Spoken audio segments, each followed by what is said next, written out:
Halo, perkenalkan kita dari kelompok 4 membuat sistem monitoring keamanan berbasis AI untuk alat medis yang beranggotakan yang pertama Arianta, yang kedua Igusti Bagus Arya, yang ketiga Rifki Adi Pratama, empat Satria Budi. Gus, Di dalamnya terdapat masalah, solusi, detail solusi, hukum, dan etika. Lanjut. Nah, yang pertama yaitu masalah. Masalah yang ditemukan dalam dunia medis, terutama yang menggunakan teknologi canggih seperti operasi berbantuan robotik, terdapat risiko peretasan yang dapat membahayakan pasien. Peretasan dapat menyebabkan alat medis tidak berfungsi dengan benar atau tidak terkendali. Lanjut.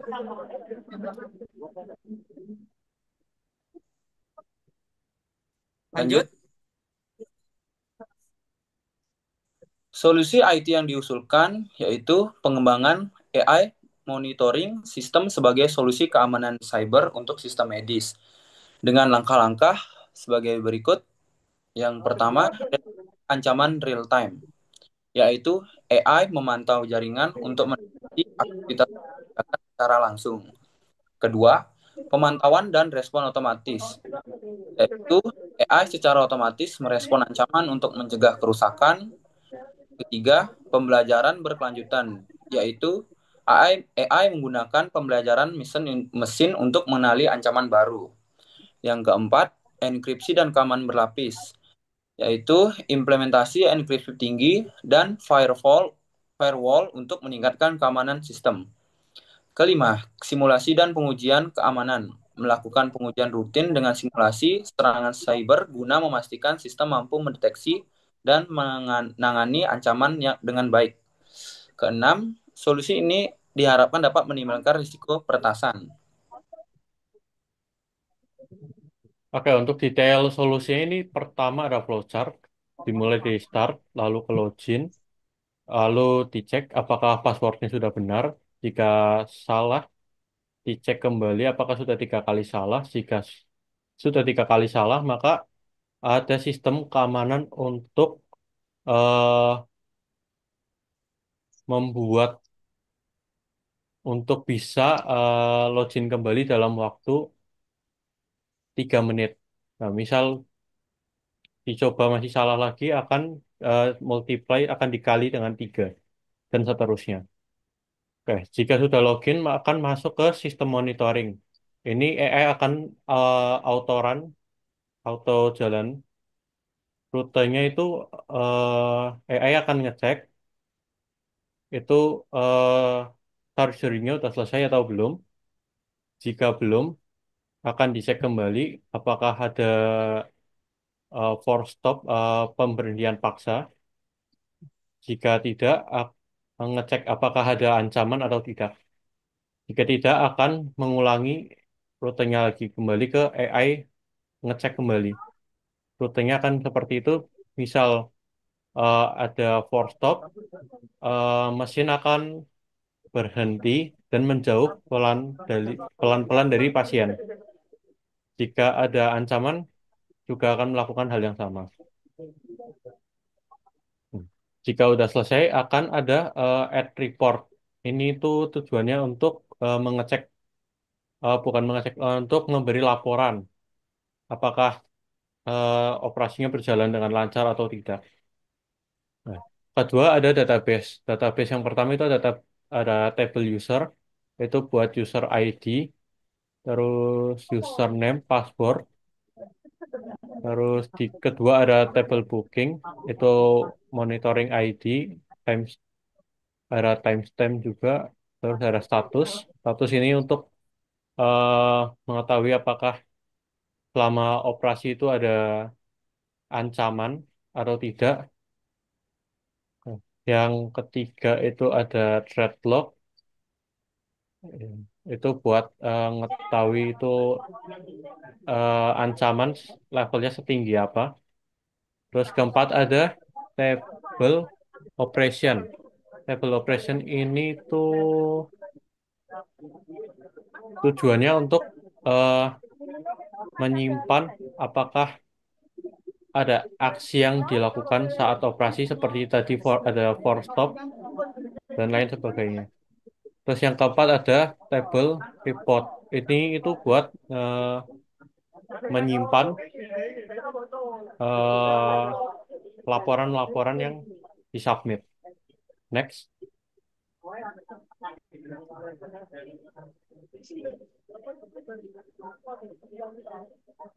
Oke. Untuk desain UI UX-nya, ini ada tampilan login, ada form username sama password.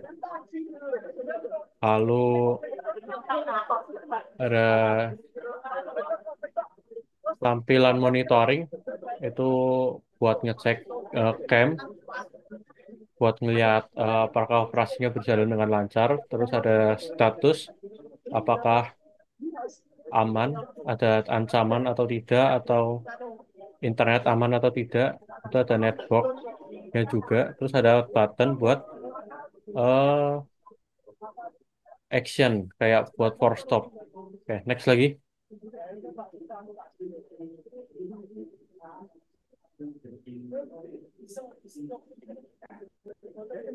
Oke. Terus ada tampilan monitoring saat ada threat yang terdeteksi. Itu ada pop-up alertnya. Yang terakhir ada report. Itu ada form buat ngisi eh, operasinya lancar apa tidak. Terus ada level-levelnya. Terus ada dampaknya dari serangan itu menyerang kemana. Apakah data pasien dan lain-lain. Ya. Lanjutnya hukum.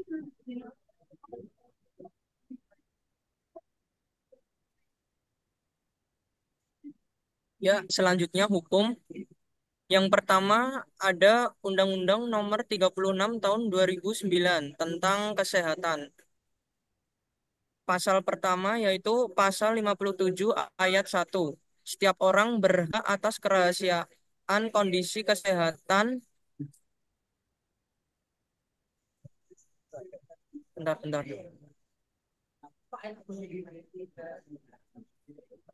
Kesehatan yang telah disampaikan kepada penyelenggara pelayanan kesehatan. Yang kedua ada pasal 57 ayat 2. Ketentuan sebagaimana dimaksud pada ayat pertama tidak berlaku dalam hal A. Untuk kepentingan masyarakat, B. Permintaan aparat penegak hukum untuk penegakan hukum. Yang kedua, Undang-Undang Nomor 44 Tahun 2009 tentang rumah sakit. Pasal 32, setiap rumah sakit wajib menyimpan kerahasiaan kedokteran, termasuk rekam medis pasien. Selanjutnya, Undang-Undang Nomor 19 Tahun 2016 tentang Informasi dan Transaksi Elektronik atau ITE. Pasal 30, setiap orang dengan kesen, dengan sengaja dan tanpa hak untuk melawan hukum mengakses komputer atau sistem elektronik milik orang lain dengan cara apapun. Pasal 32, setiap orang dengan sengaja dan tanpa hak untuk melawan hukum memindahkan atau atau yang keempat, peraturan Menteri Kesehatan Menkenkes nomor 24 tahun 2022 tentang rekam medis. Pertama, pasal 13 ayat 1. Fasilitas pelayanan kesehatan wajib menyimpan rekam medis pasien dalam bentuk elektronik maupun non-elektronik secara aman dan sesuai dengan ketentuan peraturan perundang-undangan. Ya, Selanjutnya etika. selanjutnya ada etika. Yang pertama ada Kode Etik Kedokteran Indonesia. Ada pasal 16 yang berbunyi setiap dokter wajib merahasiakan segala sesuatu yang diketahui tentang pasiennya, bahkan setelah pasien tersebut meninggal dunia. Yang kedua ada aturan yang bisa dipenuhi. Terdiri dari yang pertama penggunaan teknologi enskripsi dan firewall dapat memenuhi pasal 57 Undang-Undang Kesehatan. pasal 32 Undang-Undang Rumah Sakit, dan pasal 13 Permenkes. Yang kedua, pengelolaan akses data berbasis izin dapat memenuhi pasal 30 dan pasal 32 Undang-Undang ITE. Yang ketiga, pelatihan tenaga medis tentang keamanan data dapat membantu memenuhi kode KI. Yang selanjutnya ada aturan yang mungkin dilanggar. Yang pertama ada sistem tanpa proteksi memadai, misalnya tidak terinskripsi atau tidak diperbarui, dapat melanggar berbagai pasal Undang-Undang Kesehatan, Undang-Undang Rumah Sakit, dan Permenkes. Jika terjadi serangan cyber, penyelenggara dapat dianggap lalai karena tidak memenuhi kewajiban perlindungan data. Sekian dari kelompok kami. Terima kasih.